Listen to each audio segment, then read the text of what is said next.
আমার কেন জানি মনে হয় আমাকে কেউ কিছু করেছে, কারণ মাঝে মধ্যে আমার ঘরে থাকা অবস্থায় আমার মাথা এবং চোখ কেমন জানি মনে হয়, আমার ঘরের ভেতর ভারী হয়ে থাকে।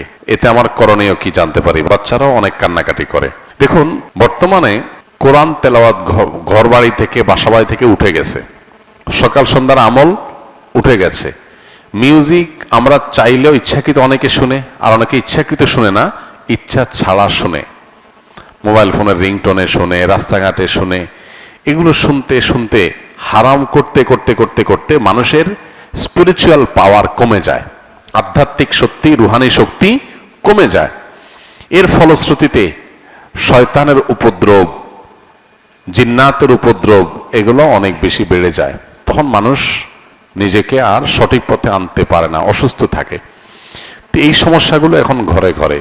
এই জন্য 1 নম্বরে প্রয়োজন হলো তাওয়ায়ে নাসুহা, সকল গুনাহ থেকে বেঁচে থাকা। বাসা বাড়িকে ছবি, প্রাণীর ছবি, ভাস্কর্য, মূর্তি, এগুলো থেকে পরিচ্ছন্ন করা। মিউজিক যাতে 1 সেকেন্ডের জন্য বাঁচতে না পারে সেই ব্যবস্থা করা। এবং সেই সাথে বাসা বাড়িতে সকল মাসনুন আমল, রক্ষা কবচ আমল, সকাল সন্ধ্যার দোয়া, প্রবেশের সময় বিসমিল্লাহ, বের হওয়ার সময় বিসমিল্লাহ, সালাম দিয়ে প্রবেশ, এই আমলগুলো নিয়মিত করা। কোরআনে কারীমের তেলাওয়াত যেই বাসায় উচ্চস্বরে নিয়মিত হয় আর অন্যান্য হারামগুলো থেকে বেঁচে থাকা হয়, সেই বাসায় দুষ্টজনের উপদ্রব বা সেহের, ব্ল্যাক ম্যাজিক কাজ করবে না। এই জন্য এই আমলগুলো আমাদের বাড়ানো দরকার। পাশাপাশি এ জাতীয় সমস্যা যদি আমার মনে হয় যে এটা আসলে জিন্নাতের কোনো সমস্যা, সেহেরের কোনো সমস্যা, তাহলে সেক্ষেত্রে ভালো কোনো রাকির পরামর্শ নিতে হবে। তারা পরামর্শ দিতে পারবে আপনাকে, এবং তারা যে রুকিয়া দিবে, ঝাড়ফুঁক দিবে, সেটা অনুযায়ী নিজে নিজে সেলফ রুকিয়া করতে পারেন বা রাকির মাধ্যমে আপনি ঝাড়ফুঁক করাতে পারেন। আমার ছেলে মাদ্রাসায় পড়ে, কিন্তু মাঝে মধ্যে ঘুমের মধ্যে দিনে অথবা রাতে বিছানা পেশাব করে দেয়। ও বলতে পারে না এর জন্য কি কোনো আমল আছে কিনা। ওর বয়স 9 বছর। ভাই, প্রথমত বাচ্চাদের এই সমস্যাটা বেশি হয়। তারা ঘুমের মধ্যে পেশাব করে দেয়, বিছানা পেশাব করে দেয়। এটার শারীরিক সমস্যা, সেখান থেকে এই সমস্যা হয় অনেক ক্ষেত্রে। এক্ষেত্রে ডাক্তার দেখালে অনেক সময় সমাধান হয়। পাশাপাশি ঝাড়ফুঁকের মাধ্যমেও কিছু আমলের মাধ্যমে উপকার হয়। স্পেসিফিক কোনো আমল কোরআন বা হাদিসে আলাদা করে উল্লেখ করা নাই যে বিছানা পেশাবের জন্য এই আমল। তবে ঝাড়ফুঁককারীরা, তারপরে রাকিরা, এই বিষয়ে যারা এক্সপার্ট আছেন, তারা বিভিন্ন রকমের আমল সাজেশন করেন যে আমল করা যেতে পারে। কোরআন হাদিসের সাথে সাংঘর্ষিক না হলে সেরকম আমল করা যেতে পারে। কিন্তু এর পাশাপাশি বিছানায় পেশাব করার বিষয়টা, এইটা অনেক ক্ষেত্রেই ডাক্তারি ট্রিটমেন্টের মাধ্যমে ভালো হয়। বেশিরভাগ ক্ষেত্রেই এটা হয়ে থাকে শারীরিক সমস্যার কারণে। বিধায় এটার জন্য যদি প্রপার ট্রিটমেন্ট করা হয়, ডাক্তারের কাছে যাওয়া হয়, আশা করা যায় ইনশাআল্লাহ এটার সমাধান হবে। 1 বছর আগে আমি আমার স্ত্রীকে ভয় দেখাবার জন্য 2 তালাক দিয়েছিলাম। এই থেকে কি আমার তালাক হয়ে গেছে? 2 তালাক না 1 তালাক দিয়েছিলাম জানি না, যাই হোক 1 বা 2 বুটেই বোঝা যাচ্ছে। যেটাই হোক না কেন, ভয় দেখানোর জন্য তালাক দিলে তালাক হয়ে যাবে। তালাক এমন একটা জিনিস, এটা আমি তালাক দেওয়ার নিয়তে বলি নাই, তাকে ভয় দেখাইতে বলছি। এটা বললে তালাক অকার্যকর থাকবে না, তালাক ঠিকই কার্যকর হয়ে যাবে। নবীজি সাল্লাল্লাহু আলাইহি ওয়াসাল্লাম বলেছেন, সালাতুন জিদ্দুহুন্না জিদ্দুন ওয়া হাজলুহুন্না জিদ্দুন। 3টা বিষয় এমন আছে যেগুলো সত্যি সত্যি করলে যা হবে, রসিকতা করে, দুষ্টমি করে, অথবা অন্য কোনো উদ্দেশ্যে বললেও সেটা হয়ে যাবে। এর মধ্যে একটা হলো বিবাহ, আরেকটা হলো তালাক। এই যে বিবাহ, তালাক, এগুলো কিন্তু দুষ্টমি করে বললেও হয়ে যাবে, আবার সত্যি সত্যি বললেও হয়ে যাবে। এখন আপনি ভয় দেখানোর জন্য যদি বলেন যে তোমাকে তালাক দিলাম, তাহলে তালাক হয়ে যাবে। ভয় দেখানোর জন্য জিনিস খুঁজে পান না, তালাক দিবেন। ভয় দেখানোর জন্য আর বহু জিনিস আছে। আপনি ভয় দেখানোর জন্য একজনের বুকে ছুরি মেরে দিছেন, বুকে ছুরি মেরে দিছেন। কেন? ভয় দেখানোর জন্য। কি বলেন? লোকটা মরে যাবে না বেঁচে থাকবে? যদি বলেন যে না, আমি তো মারার জন্য মারি নাই, ভয় দেখানোর জন্য মারছিলাম, এ কথা বললে কি লোকটা বেঁচে যাবে? তালাকটা এরকম।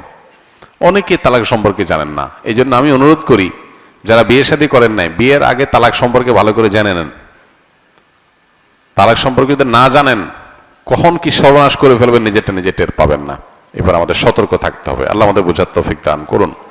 তবে 1 তালাক বা 2 তালাক দিলেও সম্পর্ক চিরতরে শেষ হয়ে যায় না। ইদ্যতের মধ্যে থাকলে ওইটা আবার ফেরত নেওয়ার সুযোগ থাকে। আর যদি ইদ্যত পার হয়ে চলে যায়, তা আবার নতুন করে আগ্ধ করে বৈবাহিক সম্পর্ক স্থাপন করা যেতে পারে, যদি তালাক 3টা না হয়। এখানে 1 তালাক দিয়েছেন বা 2টা তালাক হয়েছে, তাহলে সেক্ষেত্রে এখন আরেকটা তালাক ছিল বিধায় আপনি আবারও সংসার করতে পারবেন, যদি এরপরে আর কোনো তালাক না দিয়ে থাকেন।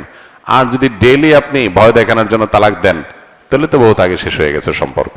আমি বর্তমানে সরকারি প্রাথমিক বিদ্যালয়ের শিক্ষক হিসেবে কর্মরত আছি। সম্প্রতি একটি শরিয়া ব্যাংক, আল্লাহ রাফা ইসলামী ব্যাংকে ভালো পদে বেতনে চাকরি হয়েছে। এমত অবস্থা আমার কোনটি বেছে নেওয়া উচিত? উল্লেখ্য, এই 2টি চাকরির কোনটি আমি চূড়ান্ত ক্যারিয়ার হিসাবে নিতে চাই না, যদি আল্লাহ তাআলা সরকারি প্রথম শ্রেণীর একটি হালাল চাকরির ব্যবস্থা করে দেন।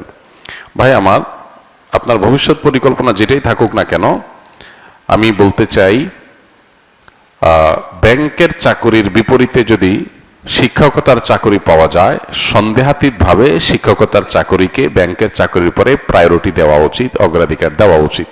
প্রথমত, আমাদের মানসিকতার মধ্যে একটা জিনিস সেট হয়ে গেছে যে আমাদের অনেক টাকা দরকার।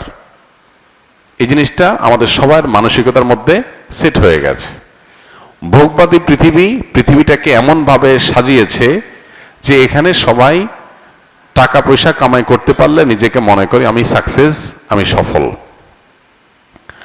মানুষ সুখের পথ এটা নিশ্চিত করবার জন্য যতটা চেষ্টা করে, তার চেয়ে বেশি টাকা কামাই করার চেষ্টা করে।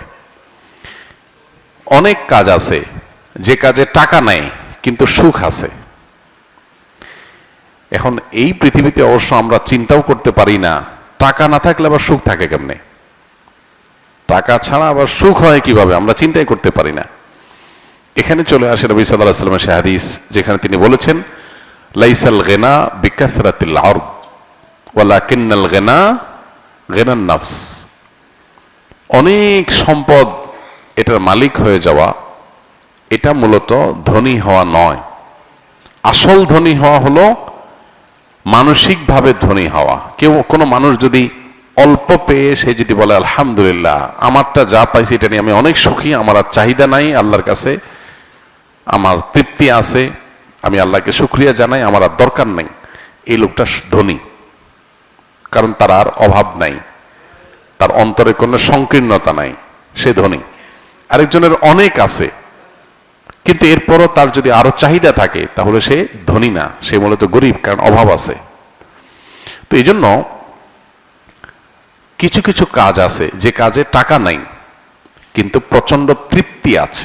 যেমন শিক্ষকতা, আমি একজনকে একটা জিনিস শেখাবো, কিছু মানুষকে কিছু জিনিস শিখাবো, তারা ভালো কিছু শিখবে, তাদের জীবন গঠন করবে। আমি একজন স্কুলের শিক্ষক হব, স্কুলের ছেলে মেয়েদের বাচ্চাদেরকে আমি পাঠদানের ফাঁকে ফাঁকে তাদের মধ্যে ভালো মানুষ হওয়ার প্রেরণা এটা জাগ্রত করে তুলব। হয়তো একটা বাচ্চা ছেলে সে আমার সঠিক গাইডলাইন পেয়ে আল্লাহমুখী হয়ে যাবে, ভালো মুসলিম হবে, ভালো মানুষ হবে, তাহলে আমি এখানে একটা ভালো ইনপুট দিতে পারলাম, এর আউটপুট আসবে খুব ভালো কিছু আশা করা যায়। এখানে টাকা একটু কম হলেও, বেতন একটু কম হলেও, সুযোগ সুবিধা কম থাকলেও, সমাজে একটু আমার অবস্থান ওইরকম বেশি স্ট্রং না হলেও এটা আমার জন্য তৃপ্তিদায়ক, সুখকর। এর বিপরীতে আরেক জায়গায় আমি সার্ভিস দিচ্ছি কোম্পানিকে, বিনিময়ে কিছু টাকা পাচ্ছি, সেখানে আসলে সমাজ, ব্যক্তি, মানুষের প্রতি আমার কোনো বিশেষ অবদান থাকছে না, তৃপ্তিদায়ক, চক্ষু শীতলকারী কোনো অ্যাচিভমেন্ট, কোনো অর্জন হচ্ছে না। তাহলে সেই চাকরির তুলনায় আমার অবশ্যই ওই চাকরিকে প্রায়োরিটি দেওয়া উচিত যেখানে তুলনামূলকভাবে আমার অ্যাচিভমেন্ট, অর্জনটা বেশি হয়।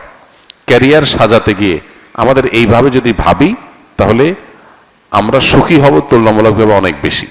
একটা চাকরিতে আমি অনেক টাকা পয়সা কামাই করলাম, কিন্তু সেখানে আসলে আমার তেমন কোনো আপনার